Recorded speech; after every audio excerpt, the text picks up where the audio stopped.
Film taken 2 کا set تیار ہو گیا ہے۔ فلم کا ہیرو لیام نیسن آج ہی شوٹنگ کے لیے استنبول پہنچا ہے۔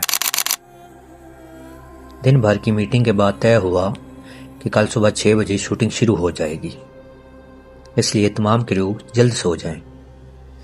صبح 5 بجے یکایک ایک آواز آنا شروع ہو جاتی ہے۔ لیام کو سمجھ نہیں آ رہا کہ یہ آواز کیسی ہے۔ 2 منٹ تک یہ آواز آتی رہی اور پھر بند ہو گئی۔ چنانچہ لیام پھر سو گیا۔ اگلے دن شوٹنگ نے لیام کو تھکا دیا تھا اور کمرے میں آتے ہی وہ سو گیا۔ ٹھیک 5 بجے صبح پھر وہی آواز آنا شروع ہو گئی اور 2 منٹ بعد پھر بند ہو گئی۔ لیام بڑبڑا کر پھر سو گیا۔ وہ 2 ہفتے انہی کیفیات سے گزرتا رہا، لیکن اب لیام کو اس آواز جس میں عجیب سی روح کو سکون دلانے والی کشش تھی، تلاش و جستجو میں لگا دیا کہ پتہ کیا جائے کہ یہ آواز کیسی ہے۔ وہ ٹھیک 5 بجے بلند آواز ہوتی ہے۔ Taken 2 in Istanbul, the call to prayer, the Muslim call to prayer starts at like 5 o'clock in the morning. So it's an extraordinary sound. Wow. So the first week it was like, the second week it was like, it's kind of quite nice. But the third week I was totally captivated by it. Loved it. So then I thought maybe Islam's the answer. Allahu Akbar, Allahu Akbar. لا الہ الا اللہ۔ یہ اذان کی آواز تھی۔ اس اذان نے Liam کے ذہن و دل پر اتنا اثر ڈالا کہ وہ کہنے پر مجبور ہو گیا کہ میں مسلمان ہونے کا سوچ رہا ہوں۔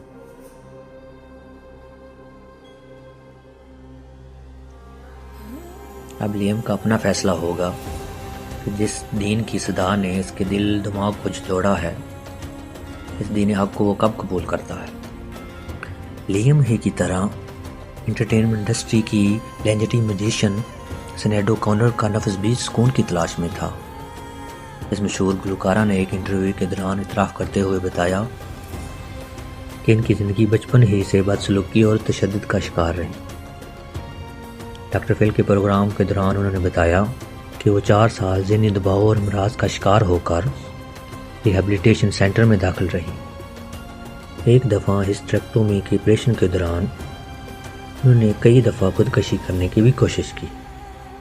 اسی کیفیت میں انہوں نے اذان سنی، جس سے انہیں بڑا سکون ملا، اور انہوں نے یوٹیوب پر ایک ویڈیو بھی اذان پر ریکارڈ کی، لیکن بعد میں اس کو ڈیلیٹ کر دیا۔ اسی سکون کی تلاش نے انہیں اسلام اور قرآن تک پہنچا دیا۔ بالآخر انہوں نے 2018 میں اسلام قبول کر کے موسیقی کو ترک کر دیا۔ ہالی ووڈ کی مشہور اداکارہ لنڈزے لوہن زندگی میں شہرت اور دولت کی بلندیوں کو چھو چکی ہے، لیکن ان کی روح اب تک سکون کی تلاش میں تھی۔ ان کا کہنا ہے کہ جب وہ قرآن پڑھتی ہیں تو ان کو سکون ملتا ہے۔ انٹرٹینمنٹ انڈسٹری کے ان تینوں مشہور ترین اشخاص کی طرح بے شمار انسان شہرت و دولت کی انتہائی منزلیں دیکھ چکے ہیں، لیکن ان کی روحیں بے سکون ہیں۔ وہ اپنے خالق کی تلاش میں سرگرداں ہیں۔ اب یہ مسلمانوں کی ذمہ داری بنتی ہے کہ اپنی انفرادی اور اجتماعی زندگیوں میں اسلام کو قائم کریں اور حق کی متلاشی افراد کے لیے نمونہ بنیں۔